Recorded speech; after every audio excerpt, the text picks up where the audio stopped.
Selamat datang di MRF Football, channel yang akan membahas berita seputar Manchester United. Jika kalian suka berita Manchester United dari kami, jangan lupa like, komen, dan subscribe. Dan juga nyalakan tombol loncengnya, agar kalian bisa tahu berita Man United terupdate dari kami. Terima kasih, Glory Glory Manchester United.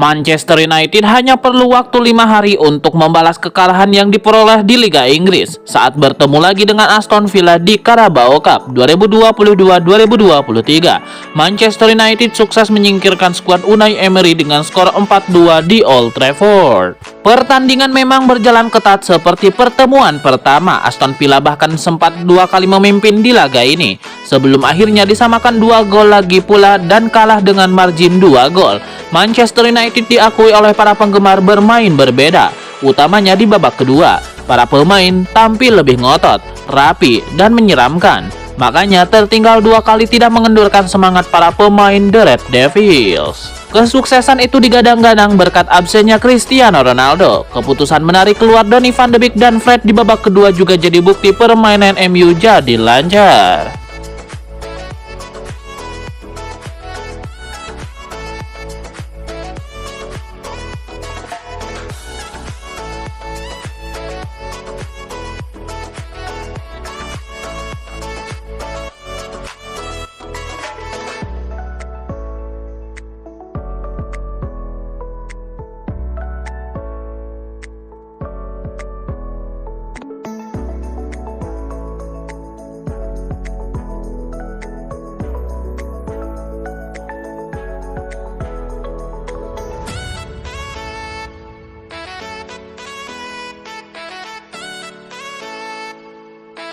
Bruno Fernandes menjalankan perannya seperti musim lalu, menjadi pahlawan Manchester United. Penampilannya yang impresif membantu MU menang 4-2 atas Aston Villa pada putaran ketiga Carabao Cup 2022-2023 di Old Trafford. Bruno Fernandes sebenarnya hanya berkontribusi pada 2 gol Manchester United. Pemain lain seperti Alejandro Garnacho juga berkontribusi dengan jumlah yang sama. Namun Fernandes turut berdampak pada permainan MU nyaris selama 90 menit. Kemampuannya mendikte serangan dengan berbagai cara membuatnya seperti ada di mana-mana, area kanan, tengah, dan kiri. Seperti sudah dikuasai oleh Fernandes, praktis pertahanan Aston Villa tidak mudah untuk melakukan penjagaan ketat terhadap dirinya. Satu hal yang benar-benar membuat Bruno Fernandes begitu menonjol dibandingkan pemain lain adalah intensitasnya memberi ancaman. Fernandes tercatat menjadi pemain paling banyak melepaskan tembakan. Total 6 tembakan berhasil dilepaskannya. Jika dilihat dari shot map, Fernandes melepaskan tembakan itu dari berbagai arah, dari arah kiri, tengah, dan kanan. 4 diantaranya berhasil tepat sasaran, dan tentu saja 1 gol berhasil diciptakannya. Erik ten Hag kembali melakukan eksperimen pada aspek taktikalnya. Ia menempatkan Scott McTominay yang selama ini dikenal sebagai gelandang tengah di posisi ujung tombak. Scott McTominay memulai laga dengan sebagai gelandang tengah seperti biasa. Ia bermain sebagai double pivot bersama rekannya yang sudah tidak asing, yaitu Fred. Kemudian di menit 82, 3 dari 4 pemain depan MU habis ditarik keluar semua. Donny van de Beek, Anthony Martial, dan Marcus Rashford ditarik keluar. Sementara itu yang masuk adalah Alejandro Garnacho, Anthony Elanga, dan Casemiro. Tidak ada penyerang murni yang dimasukkan saat itu. Alhasil, setelah Rashford keluar, trisula Manchester United jadi berubah. Garnacho di kiri, Elanga di kanan, dan McTominay di tengah. Scott McTominay sejatinya memang berposisi sebagai penyerang ketika masih berada di akademi. Namun ia kemudian diubah posisinya menjadi seorang gelandang. Ilmu yang pernah didapatkannya ketika menjadi penyerang ternyata masih melekat. Di laga tersebut, pemain asal Skotlandia tersebut pintar mencari ruang. McTominay dengan cermat memprediksi arah umpan yang akan diberikan Garnacho. Ia berhasil menjangkau umpan tersebut dan mengecoh kiper Aston Villa, sekaligus memastikan MU menang 4-2.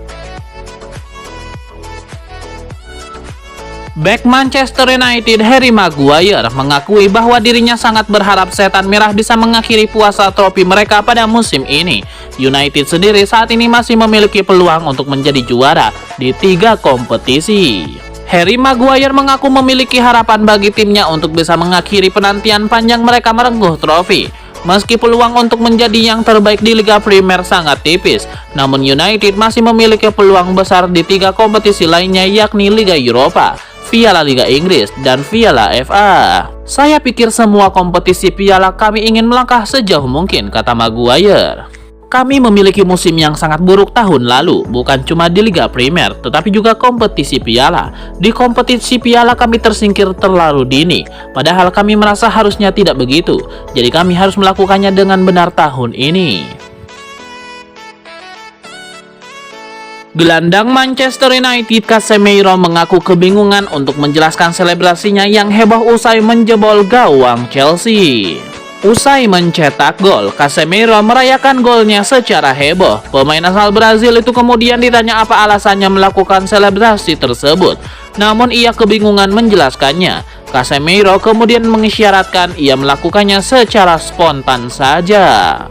Casemiro memang senang bisa mencetak gol bagi MU, namun ia mengatakan menjebol lawan sebenarnya bukanlah tugasnya, yang menganggapnya sebagai bonus. Casemiro menegaskan tugasnya di MU adalah melapis lini pertahanan. Legenda Manchester United Teddy Sheringham angkat bicara terkait siapa striker yang harus didatangkan MU di tahun 2023 nanti. Ia menilai Setan Merah sebaiknya mendatangkan Harry Kane dari Tottenham Hotspur pada tahun depan. Teddy Sheringham menilai bahwa MU tidak perlu ragu untuk menebus pemain-pemain berlabel bintang. Ia menilai di masa lampau kebiasaan MU membeli pemain bintang berdampak positif bagi MU. Jadi ia menyarankan MU melakukan hal itu dalam perburuan striker mereka kali ini. Ketika ditanya siapa striker yang sebaiknya dikejar Manchester United, Sheringham memiliki satu nama. Ia menilai Manchester United harus tampil all out untuk mendatangkan Harry Kane. Menurut gosip yang beredar, Manchester United punya kans yang cukup besar untuk mendapatkan jasa Harry Kane. Sang striker sejauh ini belum mau menekan kontrak baru di Tottenham karena Antonio Conte dilaporkan bakal cabut dari London Utara di musim panas nanti. Klub Liga Inggris Manchester United dilaporkan belum menyerah untuk mendapatkan jasa Diogo Costa. Tim berjuluk Setan Merah itu masih ingin merekrut sang kiper dari FC Porto. Laporan Fabrizio Romano Manchester United melihat Costa sebagai target potensial yang tidak boleh lepas. Mereka menilai sang kiper muda punya kemampuan di atas rata-rata. Ia punya potensi menjadi salah satu kiper terbaik di dunia. Itulah mengapa MU tetap meminati jasa sang kiper meski ia sudah menekan kontrak baru di Porto. Menurut Romano, Manchester United masih serius mempertimbangkan untuk mengangkut Costa. Sang kiper memang baru menekan kontrak baru di Porto, namun klausul rilis sang kiper masih cukup terjangkau. MU hanya perlu keluar uang sekitar 75 juta euro untuk mengangkutnya dari Portugal, jadi MU tertarik untuk opsi ini.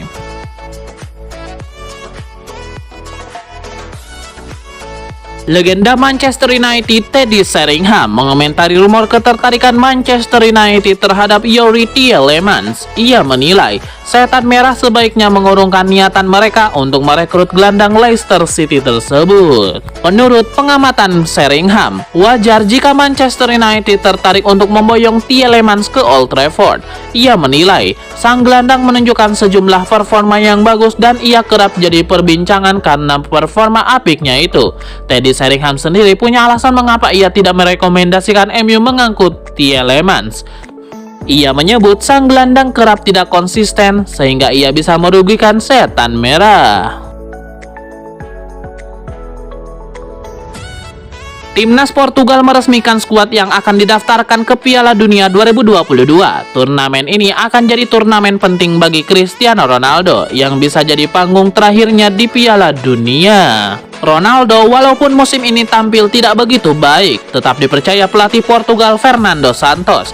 Pemain berusia 37 tahun itu dianggap menjadi pemain yang sulit digantikan di kubu Selecao-nya Eropa. Kemungkinan Ronaldo bermain masih sangat besar, mengingat betapa besarnya kekaguman Santos dengan pemain MU itu. Namun Ronaldo harus mawas diri dengan situasi yang ada. Di posisi penyerang dan sayap, ada pemain-pemain yang bisa merebut tempat utama dari dirinya. Joao Felix dan Andre Silva yang terdepan untuk bisa mengganggu pementasan terakhir Ronaldo. Santos percaya diri dengan 26 nama yang sudah dipilihnya. Ia menekankan tidak akan menjelaskan alasan dibalik pemilihan para pemain tersebut, termasuk tidak akan menjelaskan pemain-pemain lain yang tidak dipilih.